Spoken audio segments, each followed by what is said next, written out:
Halo, selamat datang di kelas C# Fundamental. Nama saya Erik Kurniawan dari Cloudemia. Pada kesempatan kali ini kita akan membahas chapter yang ketujuh dari kelas C# Fundamental, yaitu tentang penggunaan object collection pada C#. Adapun agenda materi yang akan kita bahas adalah yang pertama, array, kemudian array list, kemudian list, queue, stack, dan dictionary. Yang pertama, kita akan membahas tentang array. Array adalah suatu tipe data terstruktur berupa koleksi data yang tipenya sejenis. Dan jumlah dari array adalah tetap. Jadi jika kita membuat array, tipe datanya harus sama. Jika integer, integer semua. Jika double, double semua. Dan pertama kali kita membuat array, kita juga harus menentukan kapasitas dari array tersebut. Elemen-elemen array tersusun secara sekuensial atau berurutan di dalam memori, sehingga memiliki alamat yang saling berdekatan. Array juga terdiri dari dua macam, yang pertama array satu dimensi dan array dua dimensi. Elemen-elemen dalam array bertipe data sama, tapi bisa juga mempunyai nilai yang sama atau berbeda. Misalnya pada contoh di bawah ini dapat kita lihat bahwa kita mempunyai satu array bertipe integer. Namun nilainya di sini berlainan, ada 8, 10, 6, minus 2, dan lain-lain. Array juga mempunyai alamat atau indeks. Jadi masing-masing nilai yang ada pada array itu ditunjukkan menggunakan indeks atau ada alamat indeksnya. Cara untuk mengakses array. Elemen-elemen array dapat diakses menggunakan suatu indeks atau alamat tertentu. Pengaksesan elemen array dapat dilakukan berurutan atau random berdasarkan indeksnya. Untuk memperjelas penggunaan array pada C#, maka kita akan langsung membuat demo programnya. Pertama, kita buka Visual Studio, kemudian kita buat project baru, pilih console application, kita beri nama latihan array. Untuk membuat array atau mendeklarasikan array, ada dua macam cara yang bisa digunakan. Yang pertama, kita bisa memesan tempat terlebih dahulu, array bilangan sama dengan new integer tipenya ya. Kemudian kita pesan tempat 3. Berarti kapasitas dari array yang kita buat adalah 3 dan tipenya integer. Kemudian kita akan isi array-nya. Karena kapasitasnya 3, maka kita bisa mengisi 3 nilai di sini. Indeksnya dimulai dari 0. Jadi 0 sampai dengan 2. Jumlahnya adalah 3. Nah, seperti ini. Cara untuk mengakses elemen dalam array, kita bisa gunakan indeksnya. Jadi kita bisa menggunakan alamat atau indeks dari array-nya. Misalnya kita mau menampilkan 23, maka kita bisa tuliskan array bilangan yang kedua, atau yang ke-1 ya. Yang ke-1 berarti 23, toString. Bila kita tampilkan, nah, seperti itu. Untuk mengambil semua nilai dalam sebuah array, kita bisa juga menggunakan for. Kita loop i sama dengan 0, i lebih kecil dari array bilangan yang ke length. Jadi array mempunyai satu properti yang namanya length. Length menghasilkan panjang dari array-nya. Karena di sini kapasitas array-nya 3, maka array bil.length menghasilkan 3.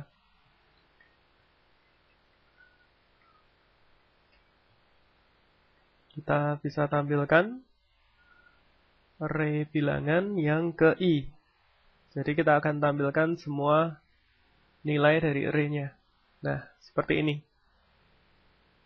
Cara lain, selain menggunakan for, kita juga dapat menggunakan for each. Nah, for each adalah satu cara yang lebih mudah daripada for untuk bekerja dengan objek-objek collection. Jika kita bekerja dengan objek-objek collection menggunakan for each, jauh lebih mudah daripada menggunakan for. Kita tentukan tipe datanya, integer, in, objek collection-nya, array. Kemudian kita akan tampilkan console writeLine bilangan. Jika ditampilkan, nah hasilnya sama seperti yang sebelumnya menggunakan for.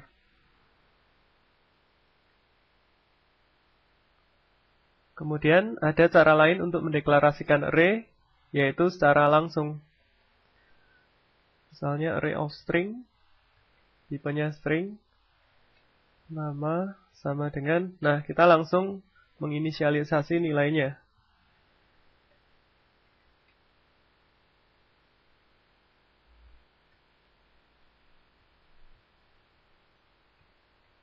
Nah, untuk menampilkan array-nya, kita sama seperti tadi, kita dapat menggunakan for.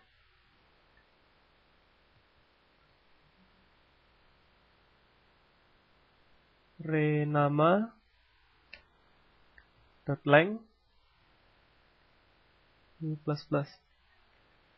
Kemudian kita tampilkan array nama yang ke i. Nah, jika dijalankan programnya, maka akan ditampilkan semua nilai yang ada dalam array. Selain menggunakan for, dapat juga menggunakan for each. For each string nama in array nama.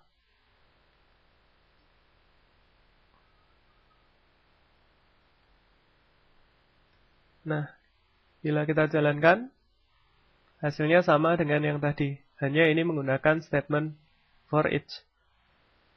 Array 2 dimensi. Jika tadi kita membuat contoh array berdimensi 1, yang hanya terdiri dari satu baris dan banyak kolom, maka sekarang kita juga bisa membuat array 2 dimensi. Array 2 dimensi terdiri dari banyak baris dan banyak kolom. Dan tipenya juga harus sama. Seringkali array 2 dimensi dianalogikan sebagai sebuah matriks. Jadi jika kita ingin melakukan perhitungan menggunakan matriks, kita bisa menggunakan array 2 dimensi. Nah, ini adalah gambar dari array 2 dimensi. Seperti sudah saya jelaskan sebelumnya, array 2 dimensi terdiri dari baris dan kolom.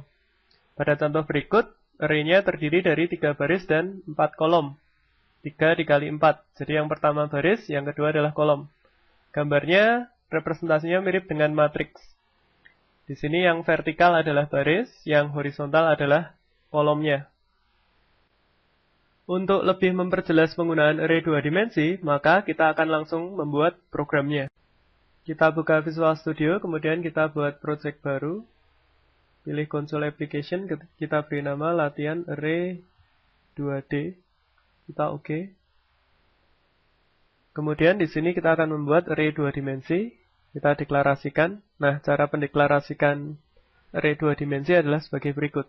Kurung buka, kita beri koma. Nah, ini berarti array 2 dimensi. Kita beri nama variabelnya matrix 1 sama dengan new integer. Nah, di sini kita tentukan baris dan kolomnya. Misalnya 3 baris dan 2 kolom. Nah, untuk mengisi nilai array-nya, pertama kita masukkan indeks atau alamat 0,0. Berarti baris yang ke 0, kolom yang ke 0. Yang kedua 0,1. Berarti baris yang ke 0, kolom yang ke 1.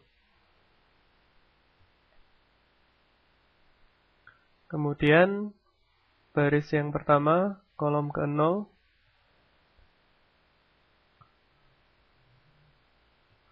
Baris yang pertama, kolom yang pertama.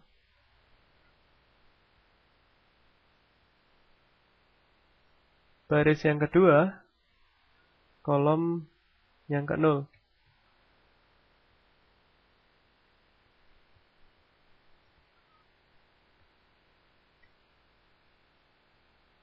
Nah, kita sudah selesai menginisialisasi, memberi nilai pada matriks 2 dimensi. Kemudian, untuk menampilkan, kita bisa menggunakan 2 for. For yang paling luar untuk baris.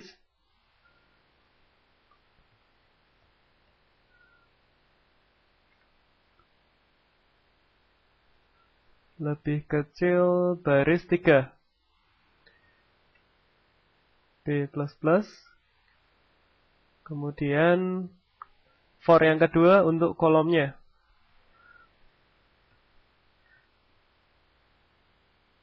Dua kolomnya.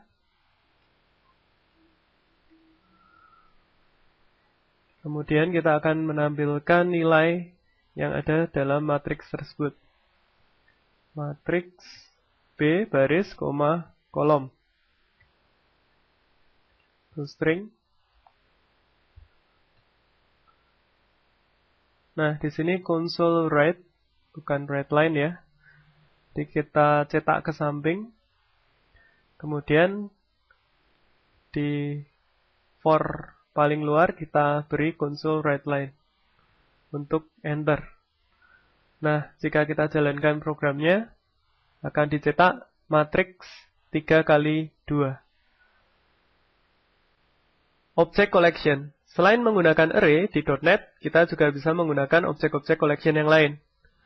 Objek-objek collection pada .NET dapat dibagi menjadi dua jenis. Yang pertama adalah non-generic type. Non-generic type collection terdapat pada namespace system.collection. Jenisnya adalah array list, stack, queue, sort list, dan hash table. Non-generic type collection sudah tidak disarankan untuk digunakan karena masalah performance, yaitu ada boxing dan unboxing proses ketika kita menggunakan non-generic type collection. Tipe yang kedua adalah generic type. Generic type terdapat pada namespace system.collection.generic. Ini digunakan pada C# versi 2.0 ke atas. Kelas-kelas yang terdapat pada namespace tersebut adalah list, linked list, queue, dictionary, sort dictionary, stack, dan sort list. Generic type collection lebih disarankan untuk digunakan. Generic type collection juga bersifat type safe. Array list. Array list merupakan object based collection. Array list terdapat di dalam namespace system.collection. Array list juga termasuk non-generic type collection. Kelebihan array list dibandingkan dengan array adalah ukuran atau kapasitasnya yang bisa dinamis.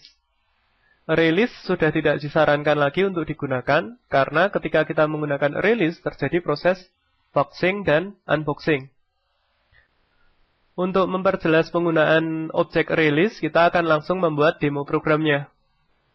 Pertama, kita buka Visual Studio, kemudian kita buat project console application baru. Kita beri nama lat array list. Untuk menggunakan array list, kita harus menambahkan using system.collection. Nah, baru kita bisa menggunakan objek array list. Array list, kita buat satu objek baru. Sama dengan new array list. Kita lihat di sini, ketika kita menggunakan array list, kita tidak menyebutkan tipe datanya. Nah, untuk memberi nilai ke dalam array list, kita dapat menggunakan metode add. Di sini bisa kita masukkan bilangan yang mau diinputkan.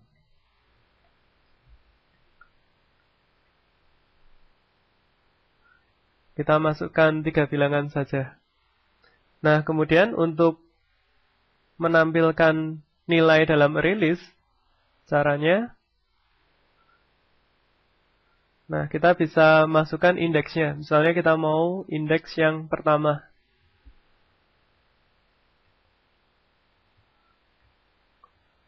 Maka akan dicetak 23, karena ini indeks yang pertama ya.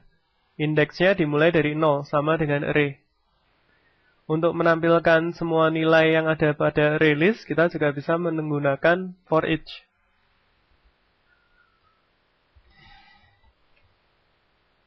Integer bilangan in array bilangan.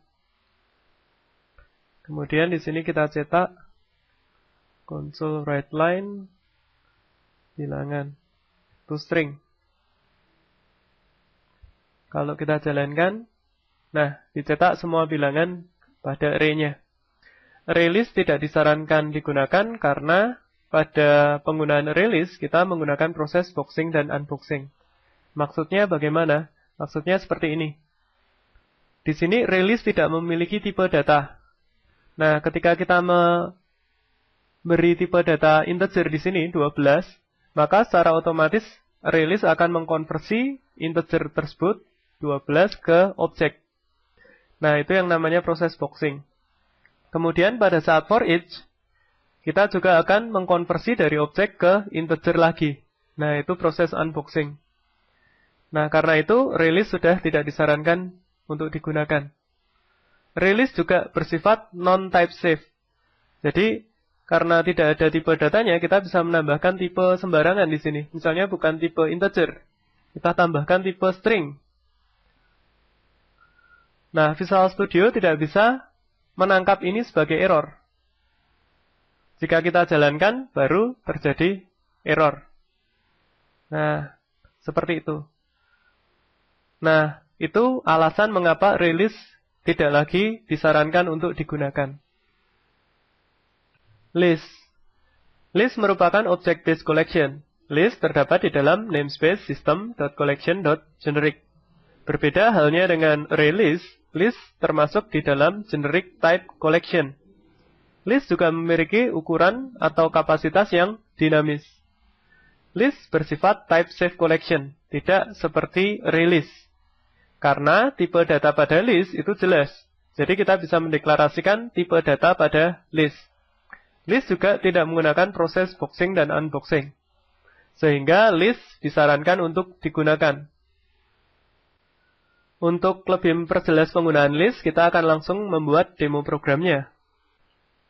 Pertama, kita buka Visual Studio, kemudian kita buat project console application baru, kita beri nama latihan list. Oke.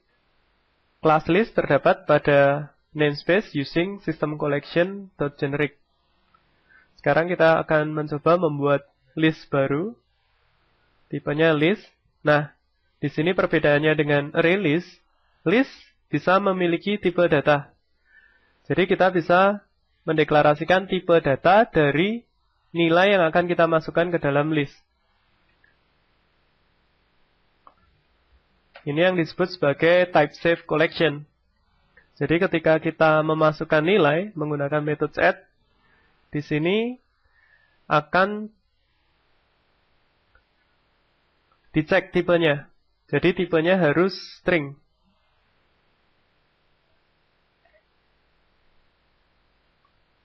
Ini yang namanya type safe collection.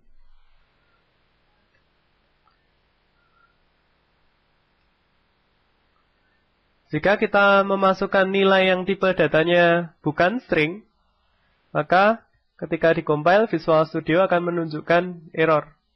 Nah, di sini. Karena tipenya di sini integer, jadi nggak bisa masuk. Harus tipe datanya string. Nah, seperti ini. Ini keunggulan list dibandingkan dengan release. Untuk mengakses list, kita juga menggunakan index. Misalnya kita akan mengakses list yang kedua. Berarti akan ditampilkan di situ Ruli. Ya, benar. Untuk menampilkan seluruh nilai yang ada pada list, kita juga dapat menggunakan for each. Tipe datanya dulu, nama, in, list, nama. Kemudian baru kita tampilkan.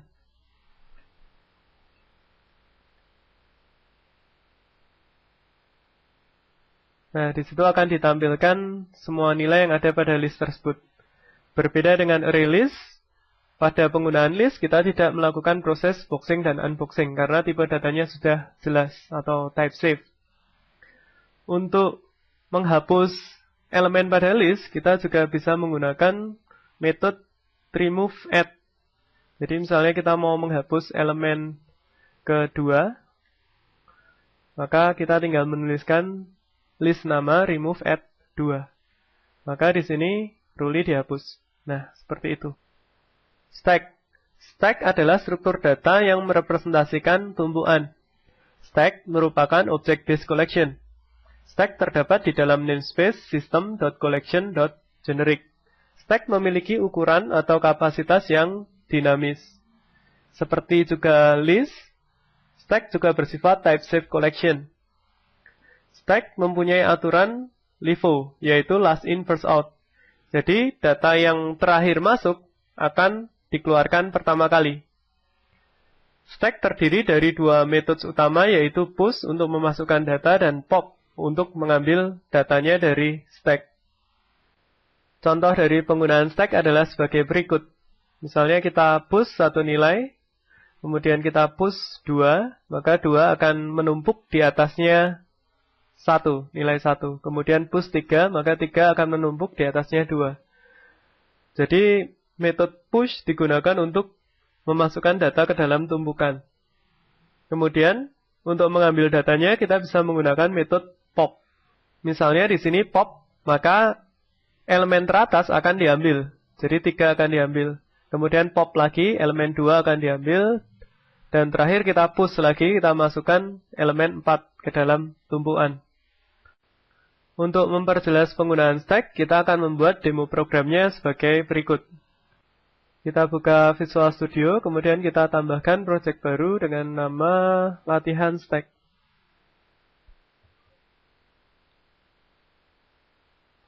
Kelas stack terdapat pada namespace system.collection.generic. Kemudian kita akan coba buat stack. Di sini ada tipe datanya juga, termasuk type safe collection, sama seperti list.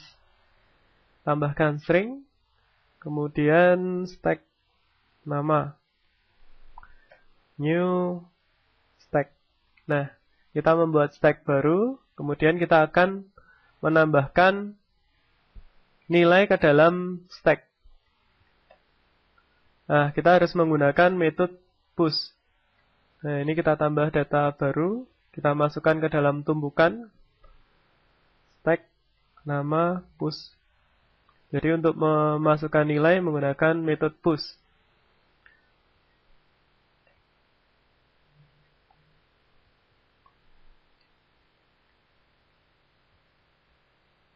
Nah, seperti ini. Kemudian untuk mengambil dari tumpukan kita menggunakan metode pop. Yang diambil adalah tumpukan yang paling atas karena menggunakan aturan LIFO, yaitu last in first out. Yang masuk terakhir keluar duluan. Nah, misalnya kita akan tampung di satu variabel namanya ambil. Kemudian kita akan mengambil data dari tumpukan menggunakan metode pop. Jika kita tampilkan ambil. Nah, maka yang diambil adalah elemen terakhir yang kita masukkan, yaitu Ruli di sini. Kita juga bisa menampilkan semua elemen yang ada di dalam stack menggunakan for each.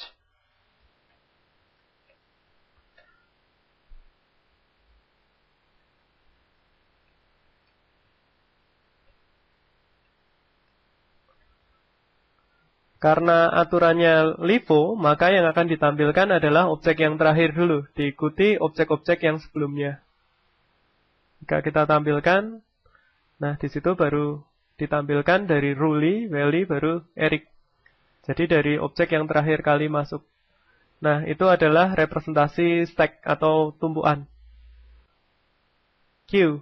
Queue adalah struktur data yang merepresentasikan antrian. Queue merupakan object-based collection dan terdapat di dalam namespace system.collection.generic. Queue juga mempunyai ukuran atau kapasitas yang dinamis. Sama dengan list dan stack, queue juga bersifat type safe collection. Berbeda dengan stack, queue mempunyai aturan FIFO, yaitu first in first out. Jadi data yang pertama kali masuk, maka akan dikeluarkan pertama kali. Jadi urutannya mulai dari yang pertama kali masuk. Pada queue, kita mempunyai dua metode, yaitu enqueue dan dequeue. Enqueue untuk memasukkan data ke dalam antrian, dan dequeue untuk mengambil data dari antrian. Contoh dari penggunaan queue adalah sebagai berikut. Misalnya kita enqueue nilai baru ke dalam antrian, maka A masuk di sini. Kemudian kita teruskan dengan enqueue lagi, nilai B, nilai B akan tepat di belakang nilai A. Jadi seperti orang antri tiket di bioskop misalnya. Kemudian kita NQ lagi C, berarti C akan tepat di belakang B. Ketika kita DQ, kita ambil data dari antrian, maka yang pertama kali diambil adalah data yang pertama masuk, yaitu A. Kemudian kita DQ lagi, maka yang diambil yang B. Jadi di antrian tinggal yang C. Nah, itu adalah contoh penggunaan queue. Untuk memperjelas penggunaan queue, maka kita akan langsung membuat demo programnya. Buka Visual Studio, kemudian kita buat project baru. Console application, beri nama latihan queue. Class queue ada di dalam namespace using system collection generic, sama dengan list dan stack. Kemudian kita coba membuat queue baru, kita deklarasikan tipenya. Jadi queue juga termasuk ke dalam type safe collection. Queue nama sama dengan new queue. Nah, kemudian kita akan masukkan ke dalam objek queue. Untuk memasukkan data kita menggunakan metode enqueue. Nah, ini memasukkan data ke dalam antrian. Queue, enqueue lagi.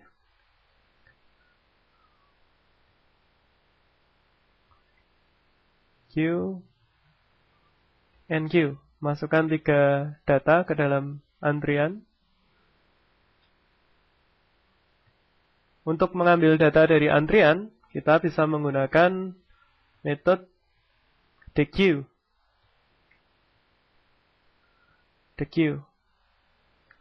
Nah, jika kita lihat di sini, ketika kita mengambil data dari antrian, maka data yang akan diambil adalah data yang pertama, data yang antri pertama. Karena queue menggunakan FIFO atau first in, first out. Jadi data yang pertama masuk, itu yang pertama kali dikeluarkan nanti. Seperti sistem antri tiket. Kemudian untuk menampilkan semua nilai yang ada di dalam queue, kita juga bisa menggunakan for each tipe datanya. Queue. Kemudian kita tampilkan console, write line, nama. Yang ditampilkan juga dari objek yang pertama, karena sifatnya yang first in, first out tadi. Nah, jika dilihat, maka ditampilkan dari Eric, Welly, dan Truly. Nah, itu adalah demo program penggunaan queue. Objek collection yang terakhir akan kita bahas adalah dictionary. Dictionary juga merupakan objek based collection. Dictionary adalah objek collection yang cukup unik, karena memiliki key dan value atau punya kunci dan nilai. Jadi object collection ini terdiri dari key dan value. Dictionary juga terdapat di dalam namespace sistem collection generic, sama dengan list, tag, dan queue. Dictionary juga bersifat type safe, jadi tipe datanya bisa dideklarasikan terlebih dahulu. Untuk memperjelas penggunaan dictionary, kita akan langsung membuat demo programnya. Buka Visual Studio, kemudian kita akan buat project console application baru. Kita beri nama latihan dictionary.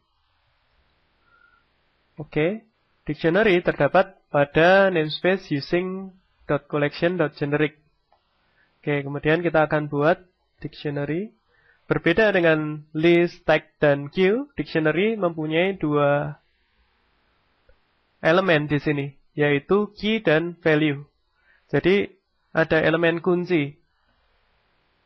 Nah, tipenya bisa kita tentukan. Di sini kita tentukan tipe dari kuncinya adalah string, dan tipe dari nilainya, value-nya adalah string juga.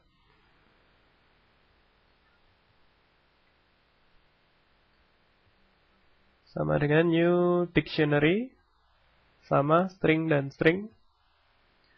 Jadi, kuncinya tipenya string, value-nya tipenya juga string. Nah, dictionary ini cukup unik, jadi kita bisa membuat semacam list atau array yang indeksnya tidak berupa integer atau tidak berupa angka. Indeksnya bisa juga berupa string. Misalnya seperti ini.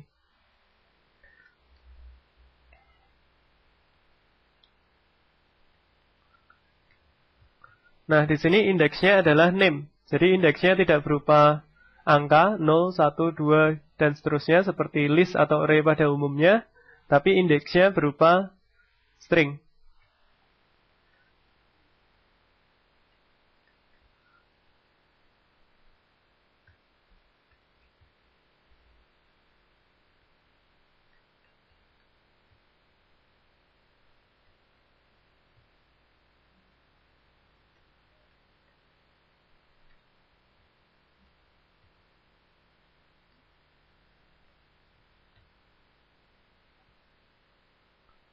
Nah, untuk mengakses elemen yang ada di dalam dictionary, kita bisa menampilkannya sebagai berikut. Nah, kita panggil dictionary view. Nah, kita cukup menyebutkan indeksnya. Name. Maka akan ditampilkan di sini Eric. Cukup unik ya, karena kita bisa menggunakan indeks yang tidak berupa angka. Kemudian untuk menampilkan semua nilai, semua kunci dan nilai yang ada di dalam dictionary, kita bisa menggunakan objek key value pair. Di sini tipe string, termasuk objek type save collection. In dictionary. Nah, kemudian kita akan tampilkan kunci dan nilainya. Key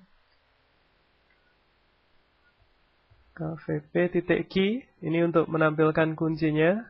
Kemudian kita juga bisa menampilkan nilainya. Value.